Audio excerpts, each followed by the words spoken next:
Hi everyone, it's Sue. Today I'd like to welcome you to this video, and I would kind of like to do a little something different today. I know that we're all struggling with mental health in one way or another, and it just kind of seems like this, with what's going on in this world and how much everything's changed, we're all struggling a lot more than usual. And it's not something that's talked about enough. I feel like we need to be talking more about our mental health and sharing our stories to help others that might be struggling or going through things that are similar to ours. And maybe we can reach out and fix the mental health of some of our people, or at least help. So today I'm going to do something like a little bit differently. I'm going to share with you some things that I've gone through in my life that have made my mental health what it is. I have ups and downs with mental health, as we all do, and sometimes we struggle worse than other times, and some of us struggle worse than others. And I'm just going to be raw and real with you because I just feel like that's the only way to be. So I had a pretty good childhood, I think, for the most part. And my grandparents lived 3 houses down since I was 6 years old. And I spent a lot of time with them. And my grandmother was very, very Christian, very loving, very kind, would do anything for anybody. And she taught me a lot about God. And so I grew up being a very loving, kind, caring, giving person. And I'm glad. I thank God for everything every day. God is the center of my life. But as we all go through things in our lives, we're not perfect parents. And, well, I'm not going to tear down anybody in my family directly like that. Just went through, having a mom who just did not see me as who I really am and understood me for who I was. And kind of anything that I ever wanted to do in my life just kind of got knocked down. Like it wasn't for me because I just wasn't, you know, I wasn't the person. That's what I heard. That's for other people. And I was like, what is other people? Well, people who are better at it. Well, you know what? Just, it was hard. It was hard to ever believe in myself. And my biggest dream was to be a news anchor woman. And that was my thing. And my other biggest dream was to be a cold case investigator, which is still my dream today. So that being said, like that stuff happens. But as I grew up, I at a kind of a young teenage life, since I was a kid, I was psychic and could see things that other people couldn't see. And I would get these visions in my head of things that were going to happen. And after I saw the visions, sometimes I'd say them out loud and sometimes I wouldn't, but they would happen. And this has been going on in my life since the first time I remember. I think I was 4, and we were in PNC and shopping place way back in the day, because I'm ancient, as my kids tell me.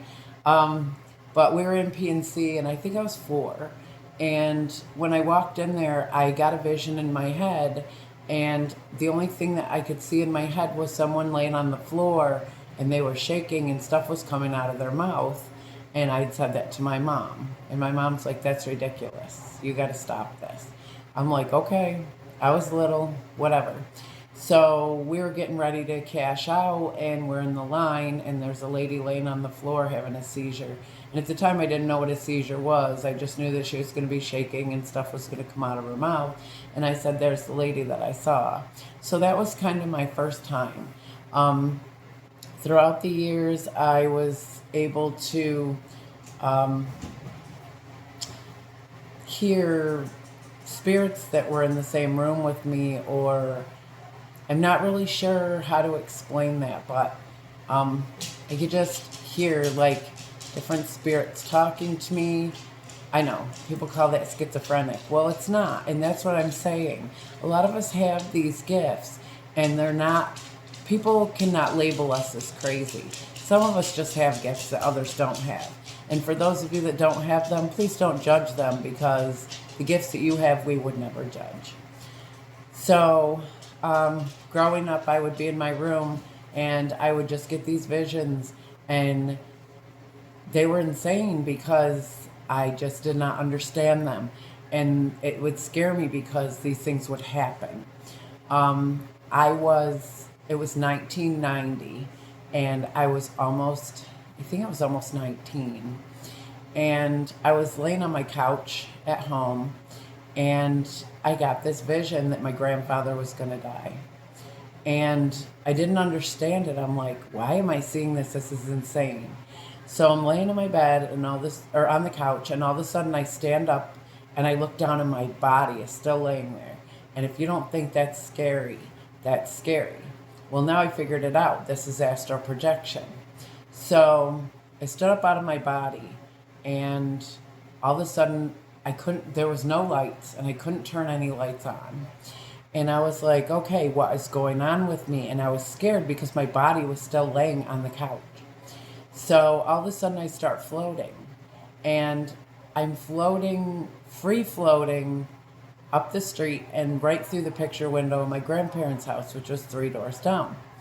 So all of a sudden I'm in the living room and I'm watching as my grandmother is preparing breakfast.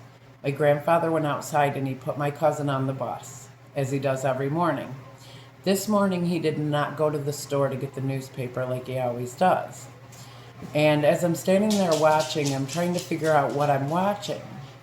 And my grandfather came in the door and he walked over in front of his chair and he made a very strange, what I know now to be the death rattle. And all of a sudden he fell in his chair and he was gone. I didn't understand why I saw this. It scared me beyond anything because I myself at that point had never lost anybody close to me like this. And being young, you're like, oh my gosh, I had my grandparents till I'm older. Well, that wasn't the case. So as I'm floating back up the street, my body is feeling shaking. And I'm like, what is going on? And I'm so confused because this has never happened to me before. So all of a sudden I slam back in my body and my dad is shaking me. And he said, you got to wake up. Your grandfather had a heart attack and they don't think he's going to make it. And I shot straight up and I said, no, the main artery to his heart clogged and he died before he even fell in the chair.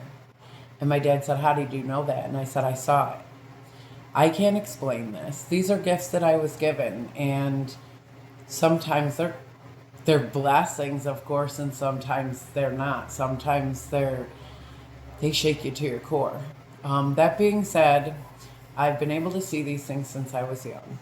Well, sometimes that messes with your mental health in a big way because what you're seeing and what you're going through is so real, but people around you do not believe you. And that's what I went through a lot with my mom. You need a head shrink. This is ridiculous. You don't know what you're talking about. You're making this up. And I'm like, if I'm making it up, then why is it happening after I'm saying it? So that was a lot of my life was, growing up with nobody believing me. So I was probably, I want to say 12 or 13 when I started getting panic disorder. And I was sitting in my living room. Everybody was in bed. It was like 1:30 in the morning, and I was by myself in my living room. All of a sudden, I felt this overwhelming, I can't breathe. I can't swallow. And then all of a sudden, my brain tells me, you're dying. You're having a stroke. You're having a heart attack. You're dying. And I'm in full panic mode. And I'm scared to death to go in and tell my parents anything because, up to this point, everything I said, I was crazy. So I went through it, and all night long I'm up and I'm going, I can't breathe. And I'm panicking. So I don't know, out of nowhere, this panic attack finally subsides and I'm able to fall asleep, but not until the next day when I'm all by myself. So I get to the point where I'm having these panic attacks every day. And they're so scary that I got to the point where when I was in public, I was so scared that I was going to have a panic attack. Because in that panic attack, you don't realize this is a panic attack. You're first thought is, I'm dying. I'm going to die, and nobody's going to be able to help me, and I don't know what to do. So I got to the point where I didn't leave my house. And that was I heard my parents, I don't know why you won't go out to dinner with us. I don't know why you won't do anything and go out anywhere. Well, the panic was real because I was in and out of the ER before that. You got to take me to the hospital because I think I'm dying. I got to the hospital. You're having a panic attack. They gave me the medicine, to bring me out of it, which I did not like that because those who know me know I never drank or did drugs, so I did not know what this feeling was. So, easier than taking any kind of medication that made me feel that way. I just didn't leave my house. And the panic attacks were one on top of the other, horrible. And even when I was home, I was like, oh my gosh, I'm dying. So I finally decided one day that I was done. I was done being agoraphobic, living in a house and never stepping foot out my door. So my first step was to go outside and get the mail, which I hadn't done in so long. I didn't even know how to do this. What if I go out by the mailbox, I have a heart attack, and I'm going to die on the side of the road and nobody's going to be able to help me? So those of you who have panic attacks, you know what I mean. So I went out there and I got the mail and I was like, you know what, I'm fine. And I decided that I was going to buy a workbook on how to control my panic attacks. So, sorry, I went and got myself a workbook. I studied that thing. I, page for page, did every single thing in that workbook it told me to. And when I finally decided to change what I was thinking, it finally changed what I was doing. So when I got a panic attack, the first thing I had to tell myself is, you're fine. How many times have I been through this? How many times has anything happened? None. Excuse me. So all these times I'm getting panic attacks and I'm like, nope, you're not going to win. This is my life.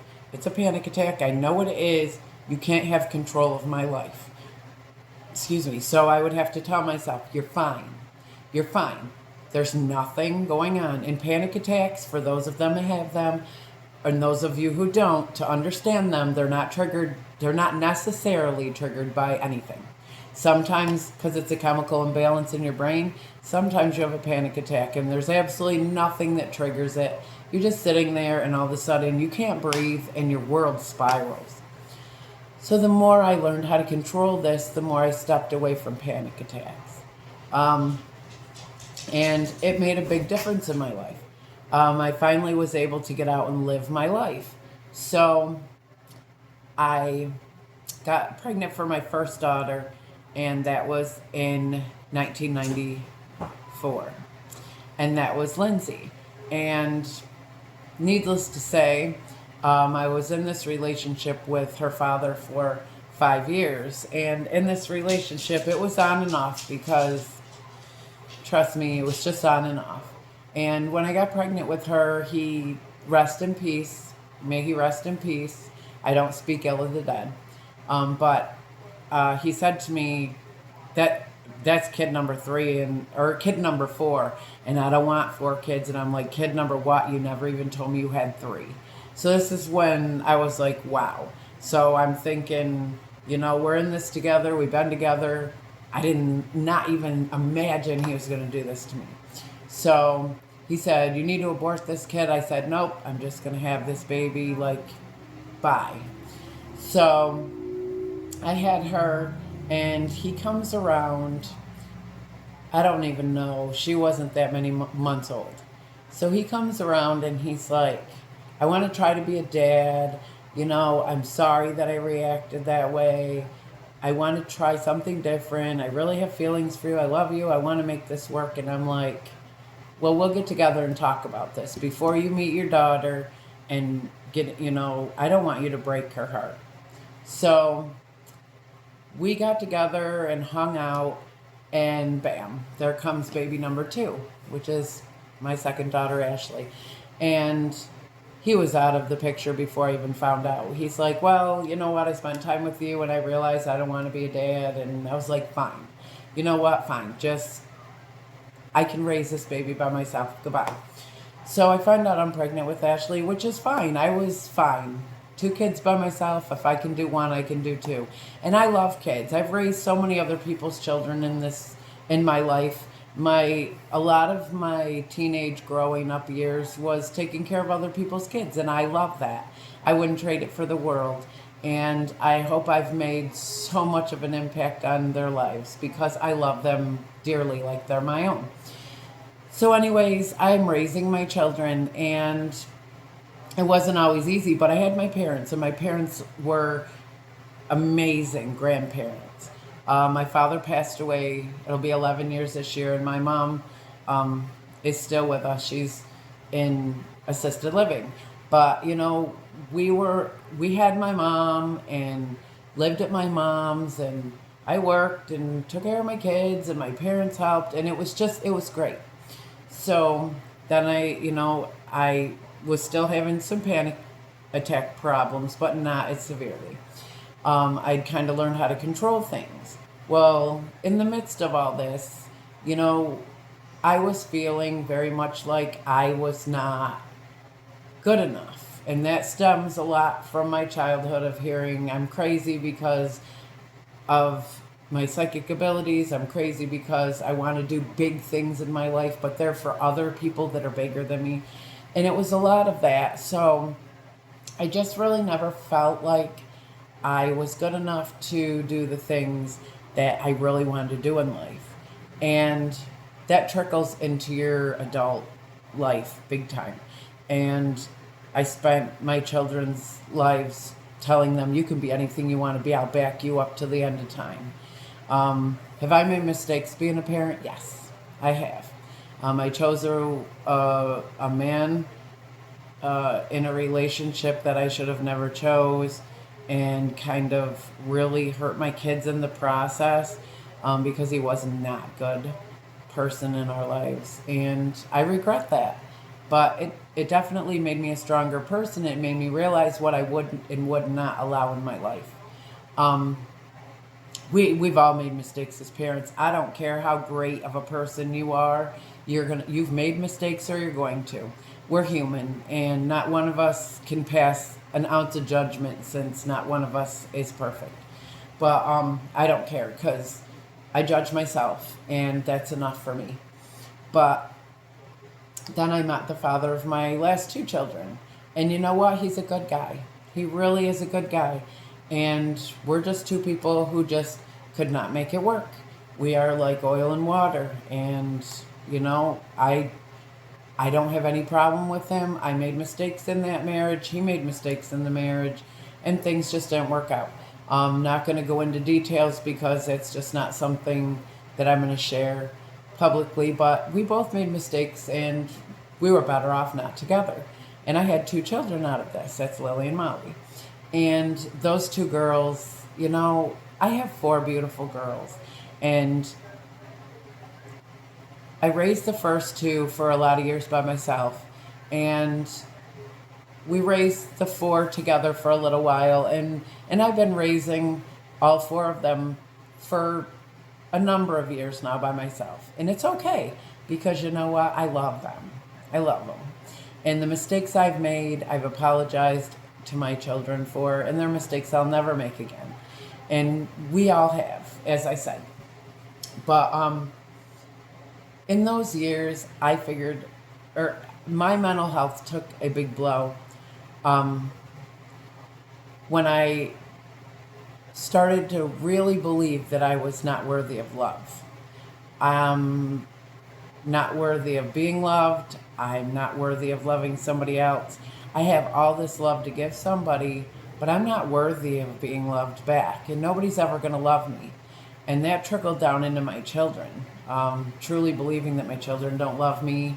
Why would they love me? I'm a crappy mom. I make mistakes. I'm annoying.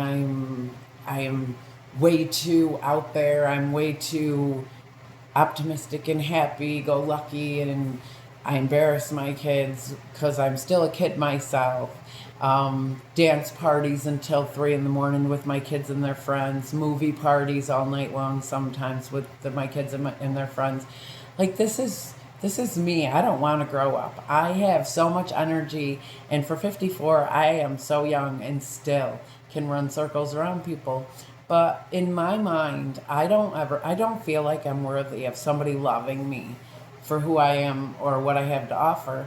And I have so much love to offer, but I struggle to this day with accepting that I'm enough. And I feel like we all go through this. And that's why we settle sometimes in our lives for things that are toxic or people that are terrible to us, because we don't feel like we deserve better than that. Well, I've gotten past that point to try to get rid of the toxicity out of my life. And I'm at that point now where I feel like I deserve more than the toxic behavior that people push into my life. I can't do toxicity anymore. Um, I started seeing Huntington's in my oldest daughter. Started seeing the symptoms probably pretty young. Probably about 18 or 19, I started seeing the little movements that Lindsay would make.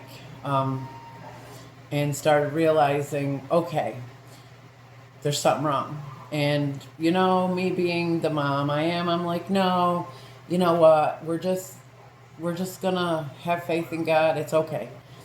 So, um, going on with the years, things started to get worse. And being that I didn't want to believe it, I kind of pushed it aside and said, you know what? She's fine. And it got to the point where I couldn't push it aside anymore. She wasn't fine.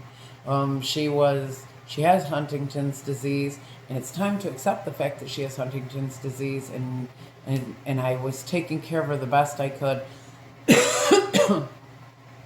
which I didn't know what I was doing. So, on a real note, I wasn't doing a very good job. And that's probably my insecurities of feeling like I'm never enough anyway. But in the same note, my dad got sick. He got cancer, pancreatic cancer. And I did not know how to handle this. I did not. So my children stepped in, and they were so much of his care. And for me, I was so scared to be around him because I had already seen the outcome. I had already seen my father's going downhill in my third eye before it even happened. And I was so scared to watch it happen in real life because I had already seen it, and it was so scary. So I secluded myself a lot of the time.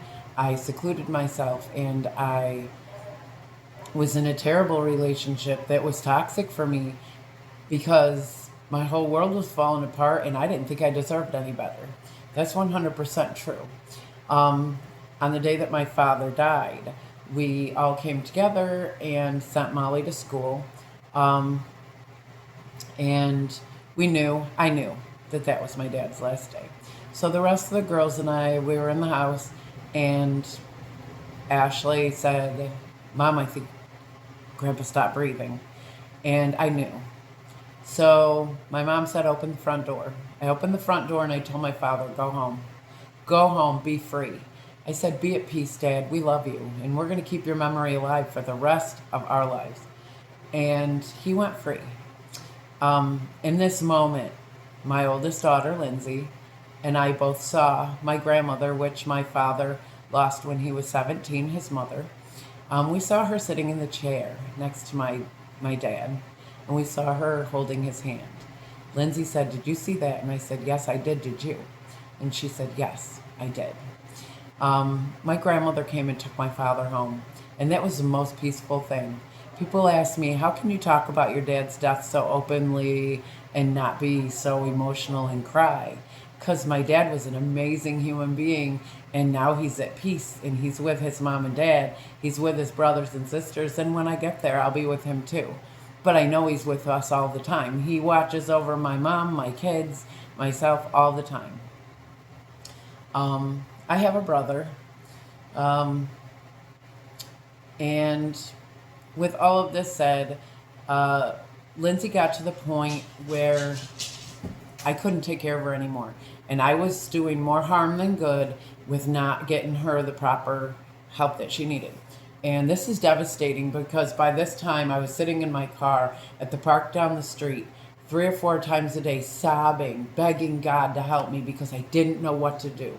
My kid is falling down. She's not able to eat solid foods like she used to be. She's just, it was so out of hand. So finally, I rallied around the girls and said, we have to take Lindsay in. She's got to get an evaluation. I need help. So we put her in the car and we took her into the hospital, to the ER, and said, we need an evaluation. And they said, she weighs 87 pounds. We really need to get her help. And I said, please, I'm begging you. So they put her on 3 West, which I cannot thank those doctors and nurses on 3 West more for how amazing they were. And you know who you are because you are our angels. You were Lindsay's everything. You guys loved Lindsay so good. And you were so good to us too, the time that she was in there. And let me tell you, I can't thank you enough. Well, they got Lindsay eating properly. She got a walker, a wheelchair. Like, they got her with her walker and one assist. She was able to walk anyway. But they got her where she was really good. And then we were given the choice between taking her home or putting her in a home because they weren't going to keep her anymore. And I knew, because I was taking care of my mom. And my mom, we'd lost my dad.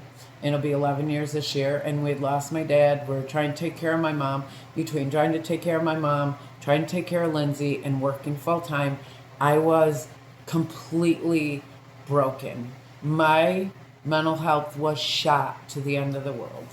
And so I got a phone call from somebody at the homestead in Penn. And she said to me, we have a room for your daughter. And we specialize in Huntington's, Parkinson's, brain injuries.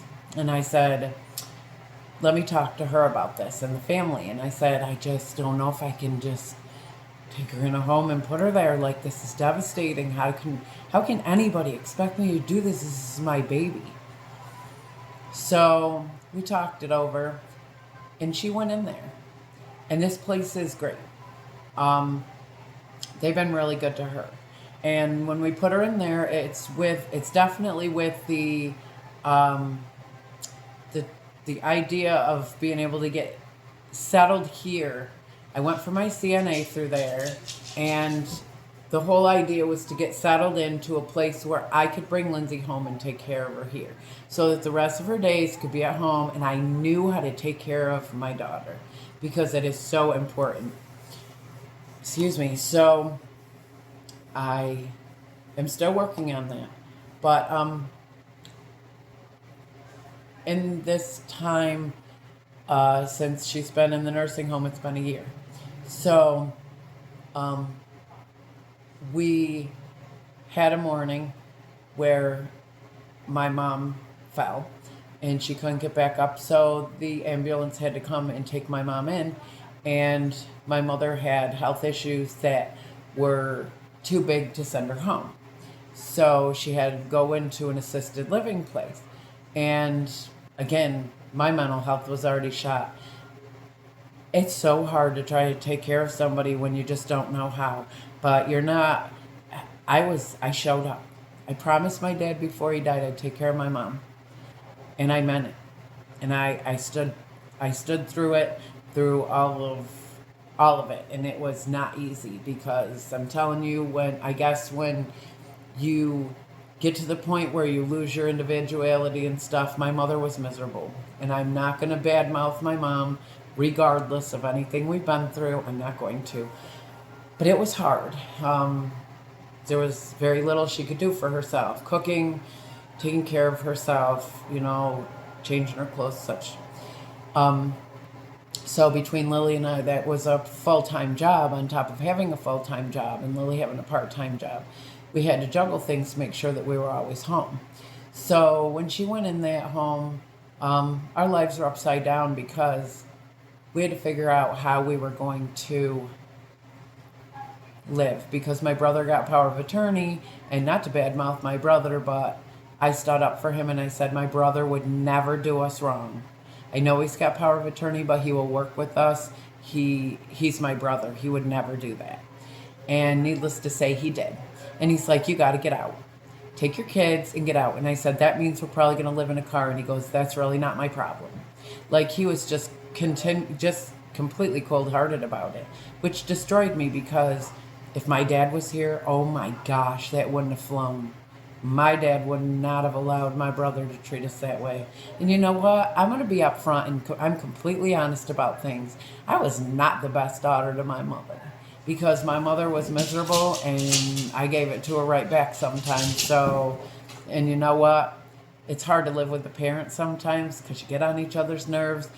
You're two adults trying to coexist together when you don't see eye to eye on everything. So yeah, we butted heads.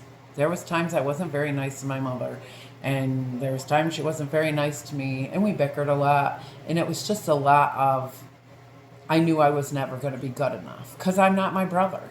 And I heard it my whole life. I'm never going to be my brother, and you know what? I'm okay with that. But needless to say, my brother put us in a position where he just took us to court and evicted us from a house that we lived in for probably 15 years, taking care of my dad, then my mom. And wow, how are we supposed to do all this in this quick a time? And you know what? It was hard. Both of our mental health was shot, and I think that my 23-year-old Lily, her mental health was shot worse than all of us. But it took a big toll on all my kids. It took a big toll on my 17-year-old Molly, who went to stay with my other daughter, a little bit, and just to get away from the situation. And while we were trying to figure out where we're going to move to, you need a credit score of 650 or 6 whatever, and we don't have that, and you need all this money for this rent, and we don't have that off the top of our head in 5 minutes, that he's trying to get us out of this house. So everything was so upside down, and our mental health was shot. Like, I feel so bad, because I look at my kids now and I see that my 23-year-old's mental health is still shot. She still struggles every day just trying to deal with everyday things. And so do I. We have this beautiful place that we live in right now, and I love this place. But you know what? In this whole scheme of things, our mental health is still shaky. We have days when everything is great and we're fine and we're wonderful and we're happy. And then there's other days when reality hits and something comes up. So Lily, we were paying our rent on time. It was always paid by the beginning of the month. Our bills were paid. We were happy in our jobs. Everything was great. So all of a sudden, Lily gets kidney stones. If any of you have had kidney stones, you know. Well, it started out she had one. So she's throwing up. So much pain, she's screaming. If you've had a baby, times that by a couple, I guess. So we're in the hospital. She's got kidney stones. They give her medicine for the pain. We come home, okay? The medicine's helping, and we're thinking the kidney stone's passing. So here we are, days of throwing up, because the pain for her is so bad sometimes. So we get to the point where we're like, okay, she's not in so much pain, we're okay. Then, bam, the next day it hits her again. Mom, the pain is back, and she's throwing up again. So we go back to the ER. Now she went from 1 kidney stone to 3. So now this girl's got 3 kidney stones, hasn't passed the first one because it's just ripping apart her tube that it's going through. And we are right back to square one again. So I'm not working. She can't go to work because the pain she's in and the throwing up. I can't go to work because I can't leave my kid unattended. And she's 23, but she's my kid, and I'm a single mom. So I got to be home to make sure that this girl's okay in case we got to go to the ER. So we missed work. Needless to say, that kills your paycheck. So in this time that we missed work, we got behind on our rent. And that's a big smack for us because we were right on top of everything. Our paychecks came in, our rent was taken out, we were doing okay. And we went to DSS and asked for help with DSS. And that's something that we're trying to work through now. Well, in the process of all of this, we're still behind. Um, and hopefully they'll help us. But in the process of all of this, my car, the motor blows in my car. So it just kind of seems in my life, I guess it's probably my thinking. And I am a very positive, upbeat person because God is the center of my life. But inside, I don't believe in myself at all. I don't have much belief in. I'm starting to get there where I believe that I'm worthy and I believe I'm enough and that I deserve to have wealth, health, prosperity, happiness, love. I deserve to have somebody love me. I am worthy of being loved. But you know what? I can say that and I can say that, and some days I believe it, but then there's some days I don't. And we all struggle with this. So I'm coming at you real here. I'm not going to sugarcoat anything. I mean, I struggle with this all the time. Letting a man in my life to love me is probably the hardest thing there is. Because no matter what, first of all, I don't feel like anybody's interested. Even if they come at me and ask me, do we want to go on a date? You want to hang out? They're not interested. So why? Um, I was in a relationship for 3 months, and that was like babysitting. So I learned right there that I can't be with somebody who doesn't know what a real relationship entails and who doesn't know.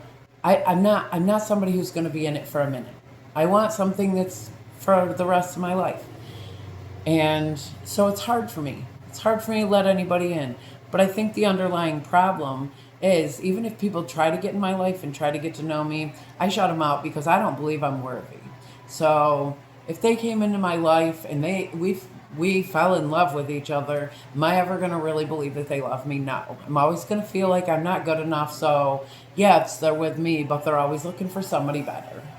And that is not a them problem, that's a me problem. And I have come to realize I take accountability for what is me. I am very insecure, and it's because I have never felt like I was enough. I have caught myself so many times saying to my kids, I know you don't really love me. You wouldn't choose me as a mom. You're stuck with me. And my kids are like, Mom, stop. Well, it's hard to hear that from somebody, but it's even harder to feel that. When you feel that void inside of you all the time saying to you, you're not enough. To be loved and to have a man love me and be loved back, that's for somebody else. That's what my brain says to me because I've heard that my whole life from my mom. That's for other people. That's for somebody else. But that's how I feel about everything in my life. Nothing is for me. It's for somebody else. So I'm going to step aside and let somebody worthy have that love and have that money and have that success and have that whatever it is they desire. Well, I sit around and watch. Around me, I watch these other people, and they've been married for all these years, and they're so happy, and they're in love, and they have a partner who's walked through every single up and down that they've had. And I also sit and watch people just meet somebody, and they're so in love, and they're so happy, and they found their person. And then I sit there and say, what about me? Oh, yeah, I'm not worthy. And you know what? Every time I say that, the universe seems to prove it to me because nobody's coming in. Nobody wants to give me that chance. Nobody wants to get to know me. You know, I meet people and they're in it for a one night stand. They're in it for sex. They're in it for whatever. But they're not in it for me. They're not in it for the long haul. And I don't understand that because I have so much love to give. But again, this could be my insecurities. I've been going on for 40 minutes and I get it. It's a lot to hear, and it's my insecurity is going to say, who the heck really cares, right? But I tell you this because I'm not the only one that goes through this. I'm not the only one that feels like this. I'm not the only one who's had a parent crush their belief system in themselves. And I'm certainly not the only one who gets stuck in relationships that are so toxic that they destroy you because you don't feel like you're worthy of more.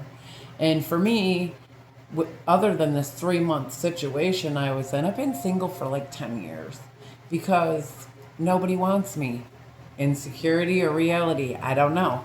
But, You know, so right now, my mental health was great. We found this place to live, and I love this place. This is like my dream. And I'm like, "Oh my gosh, we finally are blessed with this beautiful place and everything in it, and this is amazing." So we're going to make the best of it. Then all of a sudden something comes up and hits us in the teeth. Lily gets sick, we get behind, and here we are stuck.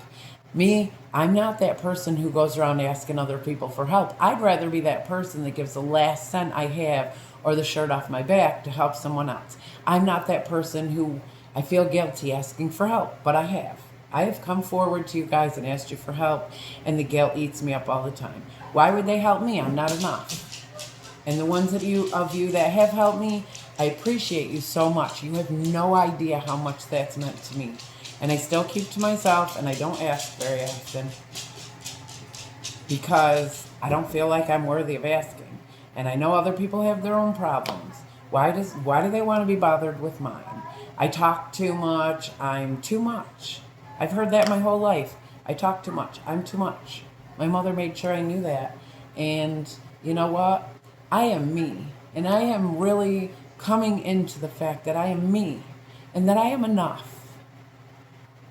And if I'm too much, I'm sorry. But I can't change who I am. I didn't put myself on this earth, and I didn't make me who I am. The people around me made me who I am. God made me who I am born to be. But the people around me have made me who I am. And I'm grateful every day.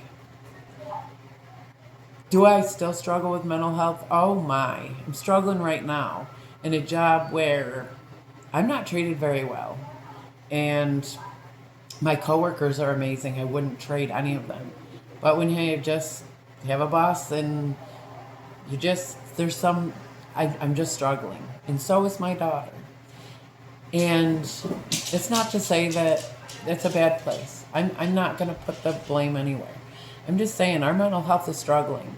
I finally figured out a way to get my car fixed. My motor's blown. I haven't had a car in months. This has been so bad. My mental health has slipped into a circle of hell. I haven't had a car, so I haven't had the opportunity to see my daughter in a nursing home now in months. It is destroying me. I sit up at night and I cry. Lily comes out and she cries. Lindsay messages me and she cries. Like, this is so hard. I said I wasn't going to do this, but I also told you I'm going to be real. So right now, there's just a lot of things. A lot of things that feel so heavy that my mental health is up and it's down. And today, my mental health is down. Tomorrow's my daughter's birthday. Still struggling with how we're going to get around and how I'm going to see my kid. And finally, DSS said that they'd help pay for my car to get it fixed. And I didn't know that that was a thing, but I put my pride aside and I asked. Hopefully they'll help me with my rent. I don't know, but I don't want to be evicted, and that's what he's talking about now. So, with that being said, I miss my kid. I want this house to stay in because I love where I live. And it's hard to watch Lily, my 23-year-old's mental health go downhill, and it's what's happening right now. And being a single mom of four, sometimes everybody's mental health falls on me, and it's very hard. But I'm trying to keep it together. And I want to thank you guys for taking the time to sit and listen. By far, I'm not saying I've had a bad life. I've just struggled with mental health issues a lot of my life. And when I tell you that I have psychic gifts, I'm not crazy.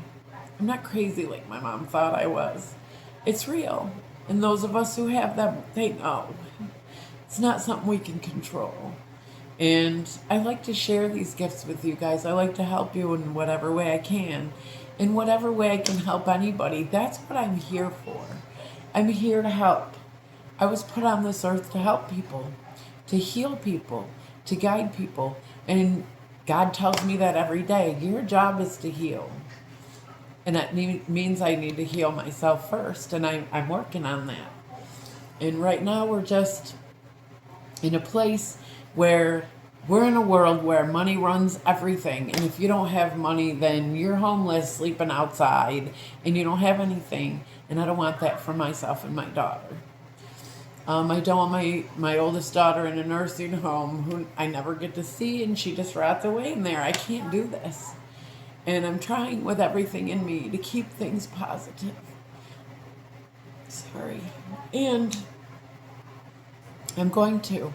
I'm going to keep things on a positive note, and we're going to get through this. All I'm saying is, I don't ask for help. I'm coming to you and I'm saying, whatever help anybody has to offer, I'm grateful. I'm grateful for it. And if you can't help, it's okay. And whatever help you guys need that I can give you, please feel free to reach out. I told you, I'm here. I'm here to help anybody that needs help.